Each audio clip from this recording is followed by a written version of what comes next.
ऐसे से देश कैसे चलेगा भाई? आखिर सबको देश ही चलाना है ना। दो पक्ष है, विरोधी पक्ष कहते हैं, मैं प्रतिपक्ष कहता हूं। चुनाव लड़ने में भी एक मर्यादा होती है, उस मर्यादा का पालन नहीं हुआ। 1 साल से मणिपुर शांति की राह देख रहा है, उसकी आग में अभी तक जल रहा है, त्राही त्राही कर रहा है। कौन उस पर ध्यान देगा? ये स्पर्धा है, कोई आपस का युद्ध तो है नहीं। जिस प्रकार ये बातें हुई, जिस प्रकार एक दूसरे को लताड़ना हुआ,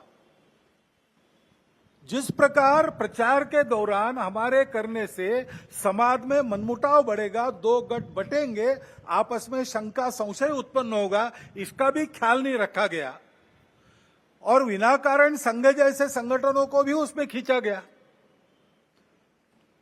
टेक्नोलॉजी का सहारा करके असत्य बातें परोसी गई, नितांत असत्य।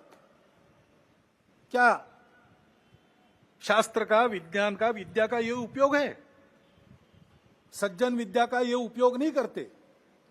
विद्या विवादाय ये खलस्य, ऐसा कहा है। विद्या विवादाय धनम मदाय शक्ति परेशान परपीडनाय खलस्य साधो विपरीतमेतत् ज्ञानाय दानाय च रक्षणाय। विद्या का उपयोग प्रबोधन करने के लिए होता है, लेकिन आधुनिक विद्या टेक्नोलॉजी का उपयोग असत्य परोसने के लिए किया गया।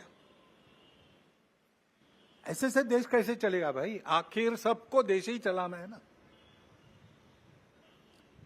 दो पक्ष है, विरोधी पक्ष कहते हैं, मैं प्रतिपक्ष कहता हूं। वो विरोधी नहीं है, उसको विरोधी मानना भी नहीं चाहिए। वो प्रतिपक्ष है, वो एक पहलू उजागर कर रहा है, उसका भी विचार होना चाहिए। ऐसा जब चलना है तो चुनाव लड़ने में भी एक मर्यादा होती है, उस मर्यादा का पालन नहीं हुआ, क्योंकि उसका पालन होना इसलिए आवश्यक है कि हमारे देश के सामने चुनौतियां समाप्त नहीं हुई। अब सरकार बन गई, वही सरकार फिर से आ गई, एनडीए की। अब ये ठीक है, पिछले 10 वर्षों में बहुत कुछ अच्छा हुआ है।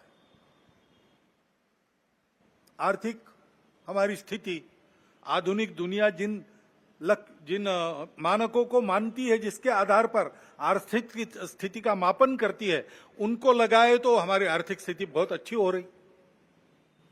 सामरिक स्थिति हमारी निश्चित रूप से पहले से अधिक अच्छी है। दुनिया भर में हमारे देश की प्रतिष्ठा बढ़ी है।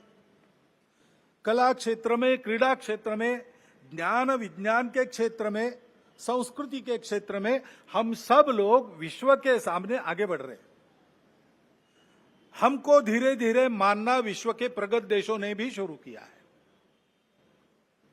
लेकिन इसका मतलब ये नहीं है कि हम चुनौतियों से मुक्त हुए। अभी उन बातों से मुक्त होकर, जो चुनाव के आवेश में अतिरेक हो गया, उससे मुक्त होकर हमको आने वाली बातों का विचार करना है, समस्याओं से राहत लेनी है। अब 1 साल से मणिपुर शांति की राह देख रहा है, उसके पहले 10 साल शांत रहा। पुराना गन कल्चर समाप्त हो गया ऐसा लगा, और अचानक जो कलह वहां पर उपज गया या उपजाया गया, उसकी आग में अभी तक जल रहा है, त्राही त्राही कर रहा है। कौन उस पर ध्यान देगा? प्राथमिकता देके उसका विचार करना ये कर्तव्य है।